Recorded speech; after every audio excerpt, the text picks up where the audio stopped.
Nakakatindig balahibo.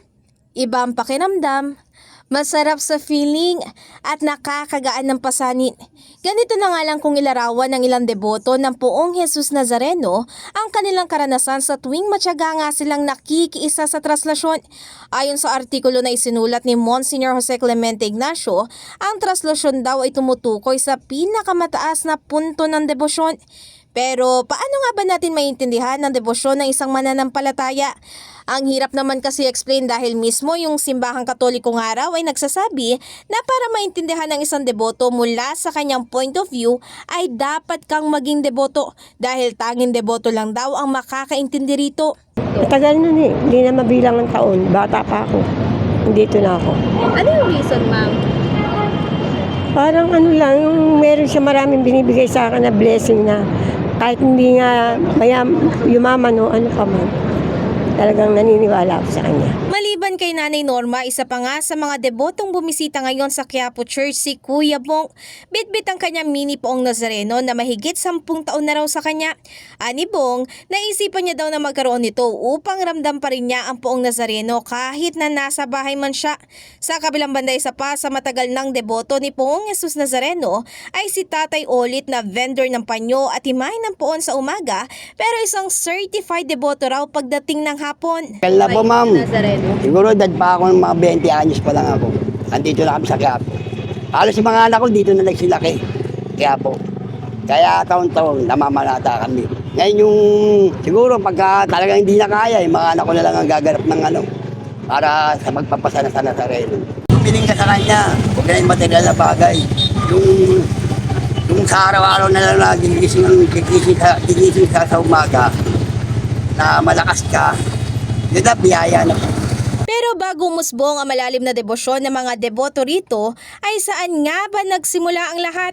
Ayon sa kasaysayan, ang imahe raw ni Jesus Nazareno ay dinala rito sa Pilipinas mula sa Mexico noong 1606. Ang nagdala nito ay ang unang grupo ng mga Augustinian Recollect Friars na ipinadala naman ng Spain noong galleon trade. Mula sa Church of Recollect Fathers naman sa Intramuros, ang nasabing imahe ay nilipat sa Quiapo Church base nga sa naging hiling ni Archbishop Basilio Sancho de Santa Justa noong 1787. Ang makasaysayang paglilipat na ito at maging ang kapistahan ng Poong Nazareno ang siyang ginugunita tuwing January 9 sa isang grand procession na siyang tinatawag ngayon na traslasyon. Samantala, taliwas nga sa paniniwala ng ilan na nasunog ang imahe ng Nuestro Padre Jesus Nazareno ayon sa Encyclopedia of Philippine Art ng Cultural Center of the Philippines. Kaya kulay itim daw ang original nitong imahe ay dahil gawa ito sa dark wood. Sa kabilang banda, ang replika naman nito ay gawa sa Molave ang katawan at batikuling wood naman ang ulo. Sa paglipas naman ng panahon, may iilan ng tradisyon ang nakasanayan ng gawin, katulad ng ngalan ng pagpunta sa pahalik upang mahalikan o madampian ang himahen ng Nazareno. Ang pangalawa naman dyan ay ang paglalakad na nakapaa dahil para raw sa kanila sinisimbolo nito ang kanilang debosyon at maging panalangin. Pangatlo naman dito ay ang paghawak sa lubid ng andas sa paniniwala nga na isa itong malaking biyaya. Ang pangapat naman ay ang pagpupunas ng panyo o tuwalya sa imahen o andas. At ang pinakauli ay ang pagsusot na maroon o kaya kulay kayumanggi. Ang tema para sa ating kapistahan ngayong taon ay hango mula sa Ebanghelyo ni San Juan. Dapat siyang tumaas at ako na may bumaba. Kung tutuusin, isa nga lang ang traslasyon sa marami pang mayamang tradisyon at maging kultura sa Pilipinas. Kung kaya't hindi nga lang mga Pilipino ang napupukaw na bumisita sa bansa, kundi maging ilan pang foreigners o mga taga-ibang bansa. Wow, we are here in Quiapo for the Black Nazarene, and I have to say there's just so many people. It's unbelievable. Pang fiesta talaga.